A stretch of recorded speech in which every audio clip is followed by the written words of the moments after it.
Watch a baseball game, any game, and you'll notice something. He hits it in the air to left. Playable for Foster.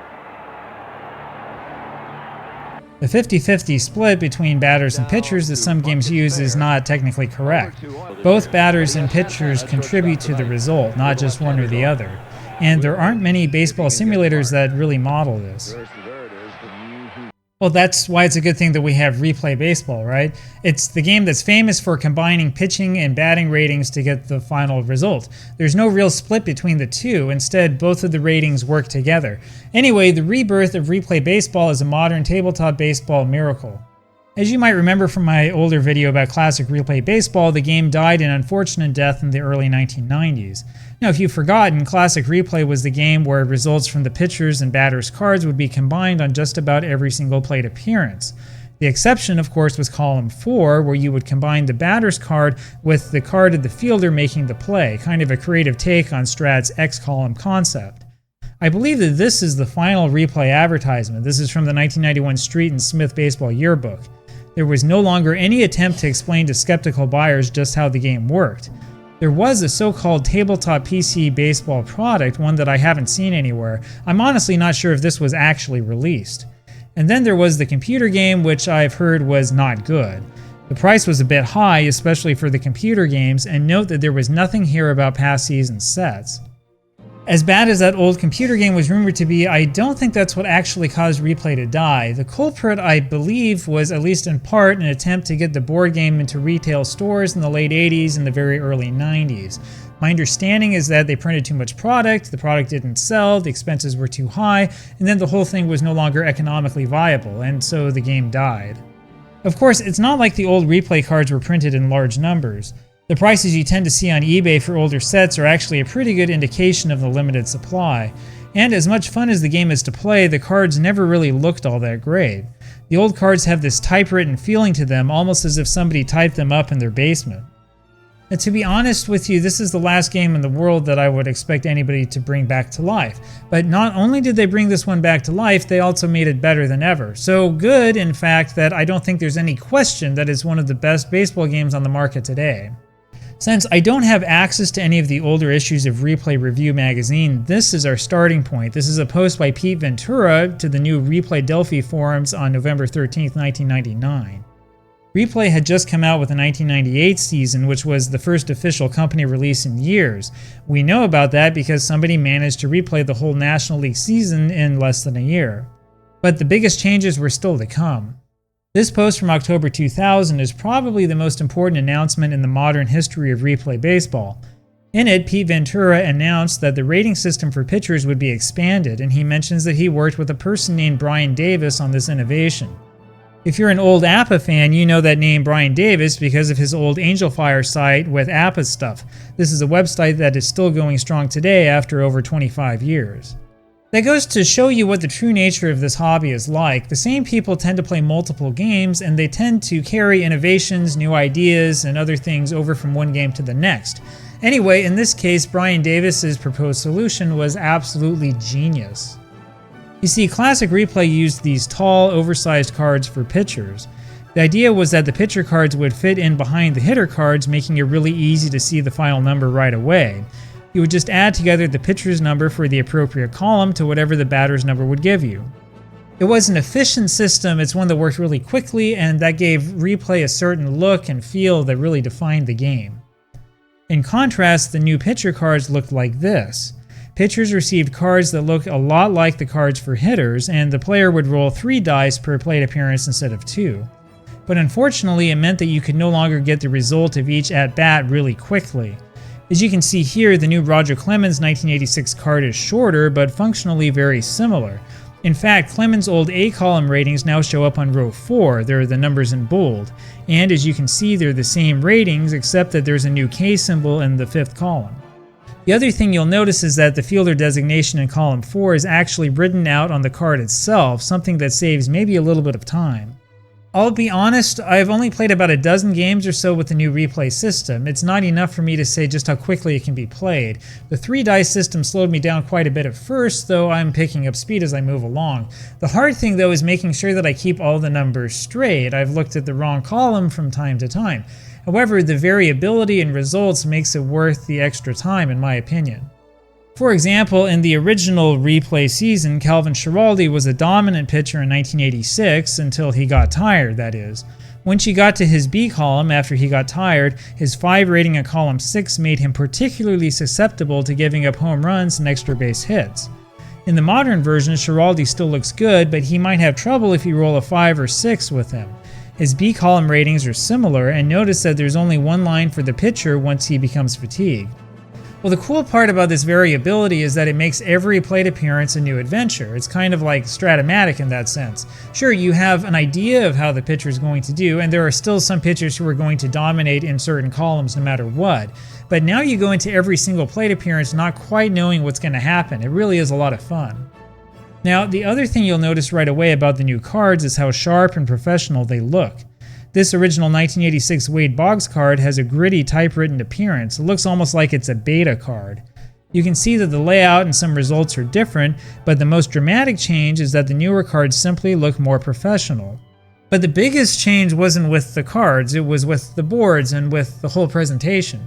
Classic Replay was all about using the chart book, and there were several versions of the book. It required a lot of flipping around from one page to the next. Modern Replay uses this trifold board that stands up straight. It's easy to see the results from all 6 columns at once, and all the extra stuff that you need, the bunting, the hit and run, and everything else is in a predictable place. But the most important change was getting the chart book settled down. Not a lot of people talk about this, but Classic Replay used so many different chart books that you literally needed a guide to tell you which season belonged to which book. With the new game, we finally got a single system that can work for all modern seasons. You can still buy a PDF copy of the combined old chart books from the company. In fact, I recommend you get it if you want to accurately play with old seasons. Some changes are easy to understand. For example, Replay developed air ratings independent of defensive ratings for fielders starting with the original 1981 season. Some changes were temporary and were probably experimental, such as this modification of results 46 through 50 on column 1. And some of these changes were so complex that I'm not sure there's a succinct way to explain them. Modern Replay also includes a number of board changes that add a lot of variety and color to the game itself. Some of them involve subtle changes over time. For example, the single and possible air results in column 1 were originally given to the outfielders only.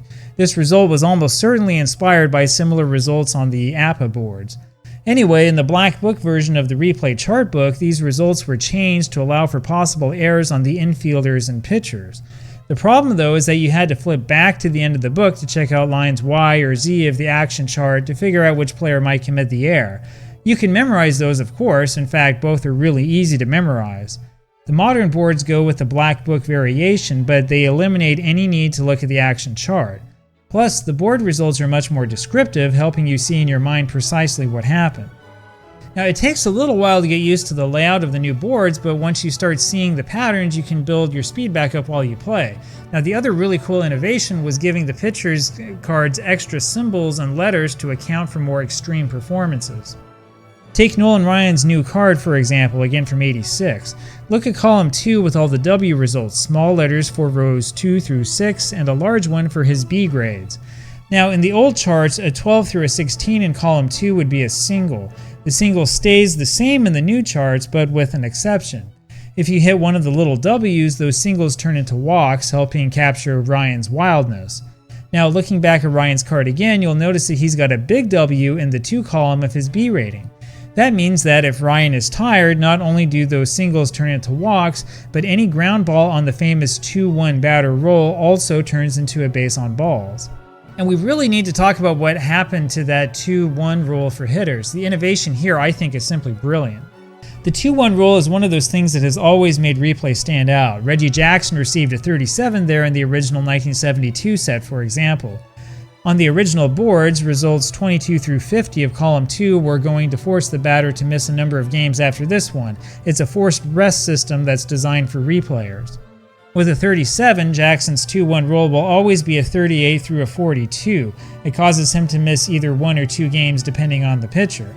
Now, the brilliant part of the old system is that there were occasionally letters next to those ratings that would restrict the number of games the hitters would miss. The system was designed to tell you as a replayer which players should be platooned, creating a huge incentive to get the lefty-righty platooning just right. I don't know of any other sim that has anything quite like this system. Anyway, in the modern system, the lefty-righty distinction remains. Look at Craig Reynolds of the 1986 Astros, for example. The R next to his 2-1 rule means that he should be started against right-handed pitchers. With a right-handed pitcher on the mound, that 39 means that he'll miss one game at most, or perhaps the rest of the current game. It's not a huge deal. However, with a left-handed pitcher on the mound, he could miss 4 or 5 games after this one, a really big penalty for platooning him the wrong way. And that's not the only place where you see the lefty-righty system in action. Look at column 6 of Reynolds' card. Do you see the split results on rows 2 and 6? That's the second system. It's simple. You use the left result when the opposing pitcher is left-handed and the right result when the pitcher is right-handed. This is an innovation that started with the black chart book, by the way, but it's been expanded a bit in the new game. Anyway, back to Reynolds' card. Roll a 6-2 with him against a left-handed pitcher and you'll get a 16. That will always be a deep fly ball to the outfield, results 17 through 21.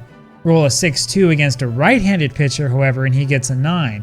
That will be a base hit and a possible home run. The new game also includes a split system for pitchers that is pretty subtle yet meaningful.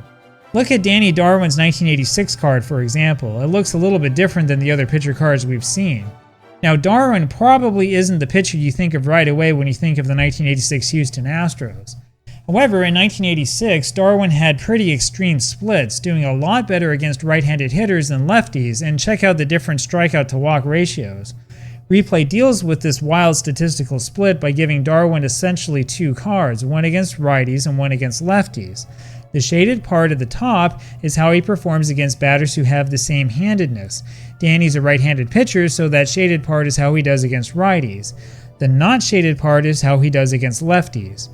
Darwin does quite a bit better against righties, and those extra strikeouts are represented by lower numbers in his 1 and 2 columns. Now, when you think about it, you'll realize that the lefty-righty split system here is actually pretty subtle. You don't need to look at different cards or different matrices depending on whether the other guy is right or left-handed, for example. It only comes up on certain results, and the rules and the patterns are really easy to memorize once you've tried it once or twice. And Ballpark Effects work pretty much the same way. In modern replay, every ballpark has a card that looks something like this. These cards are used for rerolls that can give you different results. As you can see, some results are for certain plays in column 2, some in column 3, and some in column 6. And the column 6 results are divided out by batter-handedness. Let's start off with those since they're the easiest to understand. Column 6, of course, is the power column. Take a look at Darryl Strawberry's 1986 card. Look at column 6. You see the shaded number 8 with the star? The shaded section means that you look up the ballpark effect when you come across that number. Darryl is a lefty. If he's in the Astrodome, you roll the dice and you consult the chart on the top. As you can see, there isn't a great chance that he's going to wind up with the number 8 through 11. He's got basically 6 chances in 36. It would be a little bit better if he were right-handed, but not that great. When you look at this section of the column 6 boards, it makes sense. Most of Strawberry's rules will be reduced to a 6 by the Astrodome's effect. If he's starting with a 6, he needs the pitcher to roll a 4 or a 5 for him to even have a chance at a home run. In contrast, look at Anaheim Stadium. Darryl would have a really good chance of hitting an 8 to an 11, 31 chances out of 36. Of course, his original rating there is an 8. He's got a home run if his final rating combines with the pitcher's rating for a 12 or higher. So an 11 is an automatic home run, and a 10 or a 9 is more than likely going to be a home run unless the pitcher gets on a really good roll. Now you have to keep in mind that this doesn't happen on every single roll. It's only when you hit that specific shaded part of the batter's card. Strawberry has his ballpark check on 6-2. Glenn Davis has his on 6-4. Billy Hatcher has his on 6-6. And Denny Walling has his on 6-2, but only against right-handed pitchers since it's on the right side of the slash. And there's another ballpark effect here. It's somewhat hidden and subtle. That's the brilliance of replay, by the way. There's a whole lot of cool stuff in this game, but it doesn't come into play as often as you might think. Column 3 on the ballpark chart has to do with possible singles. A higher number means it's more likely that the batter will get a single, which is results 7 through 10. And column 2 deals with possible hits falling in against outfielders. That rule changes the number you check the outfielder's rating against. So with a 3 in right field, Strawberry is going to need a low roll to make a fine running catch to prevent a single or an extra base hit. He's got a pretty good chance at Anaheim Stadium. In the Astrodome, however, he might have a little bit more trouble. It's an ingenious system, and it only comes up as often as it really needs to, which is the system's beauty, and then there are the rare plays. Personally, I think Replay's rare playbook is the best in the industry. Everything is divided up by the number of outs, and it uses a Stratomatic style system of combining rolls to get different results. Some plays give the manager the option to choose, preventing you from being forced into making an important out against your will. Naturally, you've got your possible triple plays, something that's expected in all rare play books. But you've also got things like a pitcher suddenly striking out 3 batters in a row with nobody out and the bases loaded. And you've also got players thrown out for arguing calls. And you know, I could go on. In fact, there are a lot of options and little details about Replay that I'm skipping over, believe it or not. But the best part of all is that this game is just so attractive. Modern Replay looks slick and professional, more so than any game I've seen. The cards are easy to read and really attractive. And once you know how the game works, it's really easy to glance at, say, a pitcher's card and know what kind of pitcher he is right away. The only concern I've had is that some of the games last a little while. And I really think that comes down to experience. So Replay is technically an advanced or master game because of its options. And of course you can choose not to use those options, though I think it's a lot more fun to use all of them. Anyway, Replay is an absolute major player in the tabletop sim world today. APA and Strat still might be the biggest players and most popular companies, but they really need to do some modernizing to get to the level that Replay has gotten to. It's good competition, of course, and it's great for those of us who love to play these games.